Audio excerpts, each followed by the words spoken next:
18+ alert, প্রাপ্তবয়স্ক ব্যতীত দয়া করে কেউ এই ভিডিওটি দেখবেন না। আপনার কাছে যদি 100 কোটি টাকা থাকে তাহলে আপনি গাড়ি কিনবেন, বাড়ি কিনবেন। যদি 1000 কোটি টাকা থাকে তাহলে জাহাজ কিনবেন, বিমান কিনবেন।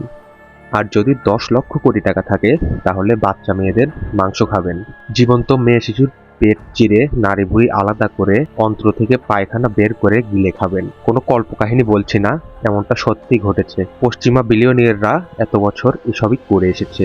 আপনারা সবাই জানেন এপস্টেইন ফাইল নামে একটি ফাইল ফাঁস হয়েছে, যেখানে হাজার হাজার ভিডিও এবং 30 লক্ষ পৃষ্ঠার গোপন নথিপত্রের প্রমাণ রয়েছে। এই পাশবিক এবং জঘন্য কাজগুলো কোনো চুপিসারে হতো না, বরং আনুষ্ঠানিকতার মাধ্যমে জমজমাটভাবেই হতো।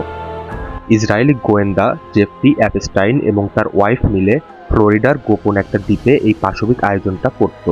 বিল গেটস, ডোনাল্ড ট্রাম্প, ট্রাম্পের ছেলে মেয়ে, president Bill Clinton, Bob Shapiro সহ আরও অনেকেই ছিল এই অনুষ্ঠানে। অ্যাপস্টাইন এবং তার বউয়ের কাজ ছিল বিভিন্ন দেশ থেকে বাচ্চা বাচ্চা মেয়েদেরকে পাচার করে এই দ্বীপে নিয়ে আসা, তারপর তুলে দেওয়া হতো অনুষ্ঠানের পাশবিক এই অতিথিদের হাতে। ট্রাম্প সহ বাকিরা প্রথমে মেয়েদের যৌনাঙ্গে আঙ্গুল দিয়ে ধর্ষণের জন্য প্রস্তুত করত। কোন বাচ্চার যৌনাঙ্গ কতটা টাইট সেসব দেখে দেখে রেটিংও দিত। তারপর অতিথিদের পছন্দ মতো বাচ্চাদেরকে পাঠিয়ে দেওয়া হতো তাদের রুমে। সেখানে দিনরাত চলত ধর্ষণ এবং পাশবিক নির্যাতন। মেয়ে বাচ্চাগুলোকে বাধ্য করা হতো ওরাল সেক্স করতে। বেশিরভাগ ক্ষেত্রে তাদের টার্গেট থাকতো বাচ্চাগুলোকে প্রেগনেন্ট করা। প্রেগনেন্ট করেই ওরা ক্ষান্ত থাকতো না।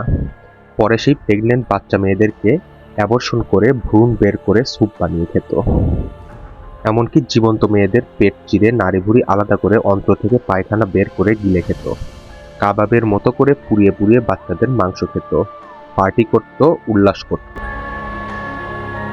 এদের মধ্যে বেশিরভাগ বাচ্চারই বয়স ছিল 3 থেকে 9 বছর। আই রিপিট, মাত্র 3 বছরের বাচ্চাও এসব জঘন্য নির্যাতনের শিকার হয়ে মারা যেত।